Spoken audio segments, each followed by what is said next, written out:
होगा भी। आज ही अगर वो चाहें तो तस्दीक अपने घर में जाके करके देख लें। पारा नंबर 25 खोले, सूरह शूरा निकाले और आयत नंबर 52 देखें तो मोहम्मद जूनागढ़ी साहब ने भी वही तर्जमा किया, मा कुंता तदरी मल किताब वल ईमान। आप इससे पहले ये भी नहीं जानते थे कि किताब और ईमान क्या चीज़ है। यानी ये भी तर्जमा कर रहे हैं कि अल्लाह नबी से कह रहा है, नबी ना तू किताब जानता था और ना ईमान जानता था। ये जमात इस्लामी के मौलवी साहब है अबू आला मौदूदी, उनका तर्जमा कुरान है। ये भी मर गए, पहले तबलीगी जमात में रह गए 7 साल अबू आला मौदूदी साहब। फिर तबलीगी जमात से इनकी खटपट हुई, झगड़े हो गए, इख्तलाफ हुए। नतीजा ये हुआ कि इन्होंने जमात इस्लामी के नाम से अपनी एक अलग जमात कायम की। तर्जमा किया तफ़हीमुल कुरान के नाम से कुरान पाक का, वही आयत, वही सूरत, वही पारा, मा कुंता तदरी मल किताब वल ईमान। तुम्हें कुछ पता ना था कि किताब क्या होती है और ईमान क्या होता है। अब यहाँ पर हो सकता है कि कुछ लोग ये तस्वुर करें कि यहाँ वलल ईमान लफ्ज़ आया है कुरान में और उसका लफ्ज़ी तर्जमा तो यही होता है कि ईमान नहीं जानते थे। तो इसके जवाब में मैं एक मुख्तसर बात आपसे करना चाहता हूँ। पहली बात कि कुरान में हर जगह लफ्ज़ी तर्जमे से काम नहीं लिया जाता।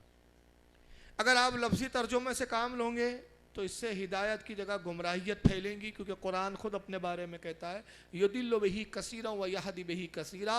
बहुत से लोग इसी कुरान को पढ़कर गुमराह हो जाएंगे और बहुत से इससे हिदायत पाएंगे। तो गुमराह कौन होंगे?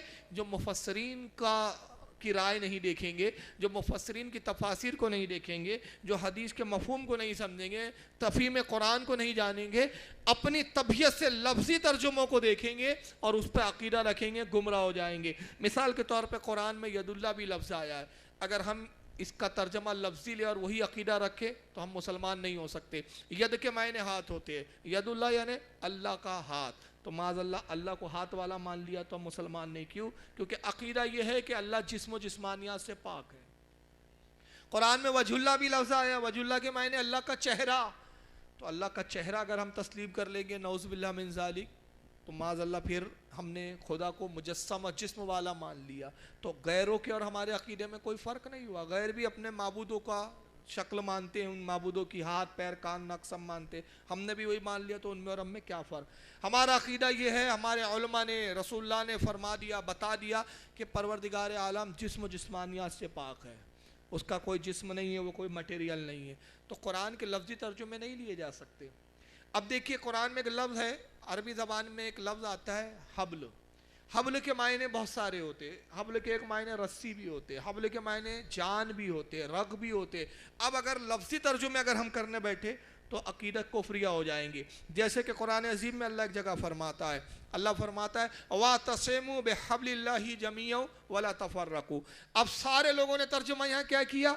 तुम सब मिलकर अल्लाह की रस्सी को मजबूती से पकड़ लो और फ़िरक़ों में ना बटो।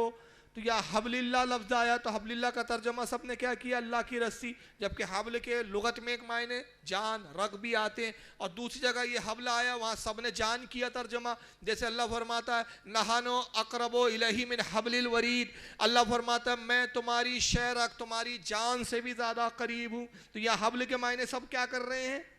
जान। लेकिन वहां जान नहीं किया, क्योंकि अगर वहां जान करेंगे रग करेंगे कुफ्र हो जाएगा। तो अगर जान करे तर्जुमा तो क्या होगा? तुम सब मिलकर अल्लाह की जान को पकड़ लो, तुम सब मिलकर अल्लाह की रग को पकड़ लो।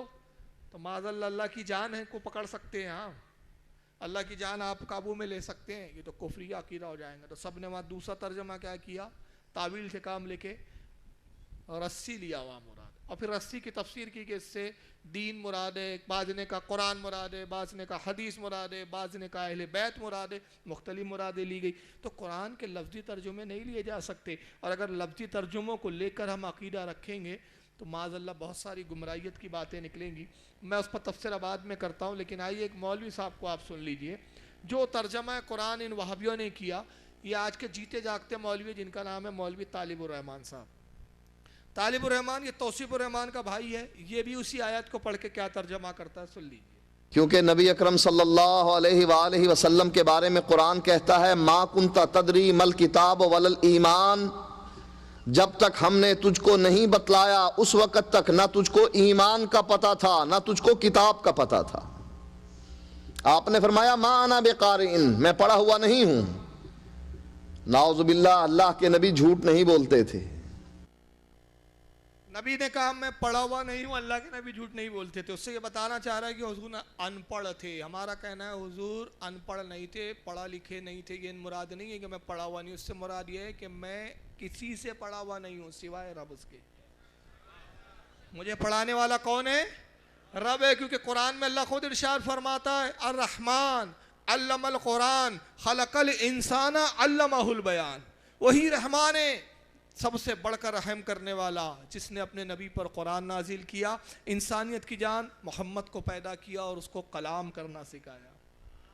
और एक दूसरे मकाम पे फरमाया व अल्लमा का मालम तकुन तालम, ऐ मेरे हबीब जो तू नहीं जानता था वो सब कुछ हमने तुझे सिखा दिया। हम सिखाने वाले हैं। लेकिन इन्होंने तर्जुमा, इन्होंने मतलब क्या लिया? अल्लाह के नबी झूठ नहीं बोलते थे। हुजूर ने कहा मैं पढ़ा हुआ नहीं हूँ, मतलब अनपढ़ अंगूठा बात दूर हूँ। और कुरान की आयत का वही तर्जुमा किया कि अल्लाह कह रहा है कि नबी जब तक हमने बताया नहीं ना तुझे किताब का पता था ना ईमान का पता था। तो हुजूर को जब ईमान का पता नहीं था तो इसका मतलब क्या निकला? ये बताइए रसूलुल्लाह पर किताब किस उम्र में नाजिल हुई? बोलिए। हाँ, 40 साल की उम्र से वही का नुज़ूल हुआ। 40 साल की उम्र में किताब दी गई सरकार को ज़ाहिरन तौर पर। तो जब तक किताब नहीं दी गई तब तक ईमान नहीं जानते थे। तो इसका मतलब ये हुआ कि 40 साल तक रसूलुल्लाह कुफ्र की हालत में थे। माज़अल्लाह अस्तग़फिरुल्लाह। यही मतलब हुआ कि नहीं, कि कुछ और मतलब निकल रहा है? बोलिए, अगर गलत मैं हूं तो फिर आप टोक दीजिए मुझे। अरे भाई मैं कहूं कि भाई जब तक मैंने ग्रेजुएशन नहीं किया, मैं उस वक्त तक ग्रेजुएट नहीं था। तो बात इसका मतलब पहले ग्रेजुएट नहीं था तो मैं मतलब कौन हुआ? बेपढ़ा लिखा हुआ ना। जब पढ़ा तब मैं पढ़ा लिखा कहलाया। अब ये कह रहे हैं कि जब तक किताब हमने नहीं नाजिल की, जब तक किताब तुझे नहीं दी, तू ना किताब जानता था ना ईमान भी नहीं मालूम था। तो 40 साल तक रसूलुल्लाह जब ईमान ही नहीं जानते थे तो फिर ये 40 साल की उम्र तक रसूलुल्लाह किस हाल में गुजरे फिर हुजूर के? तो ये अकीदा क्या ये तस्लीम करने लायक है कि माज़अल्लाह हमारा नबी 40 साल तक कुफ्र की हालत में? तो ये कुरान के तर्जुमे करके गुमराहियत नहीं फैला रहे? क्या ये वो अकीदे नहीं है उन मुनाफिकों के कि जो नबी को अपने से भी कमतर समझते थे? ये तो अपने आप को पैदाइशी मुसलमान समझे, अपने आप को इतना ग्रेड कि हम मुसलमान के घर पैदा हुए तो मुसलमान। लेकिन माज़अल्लाह अल्लाह के नबी जो सारी कायनात के जो है सबसे अफजल तरीन शख्सियत और ज़ात है, उनका यह हाल कि 40 साल तक ईमान ही नहीं मालूम। और अगर 40 साल तक ईमान नहीं मालूम, यही अगर मुराद है, तालिबुर रहमान ने भी वही तर्जुमा किया, वही बात बयान की, अगर ये मुराद ले ली जाए तो फिर एक सवाल का जवाब दे दे मेरे। और मैं 3 साल से तकरीबन 2 या 3 साल तो हो गए कि मैं सवाल कई जगह दोहरा रहा हूँ, लेकिन कोई माइकल अल वहाबी अब तक जवाब नहीं दे पा रहा है। और क्या देगा, क़यामत आ जाएंगी जवाब नहीं दे पाएंगे।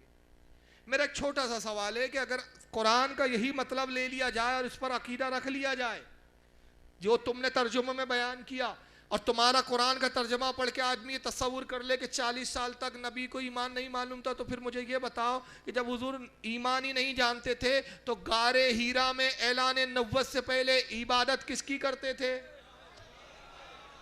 सिर्फ इस सवाल का जवाब दे दो। कौन सा बुत था जिसको नबी पूज रहे थे?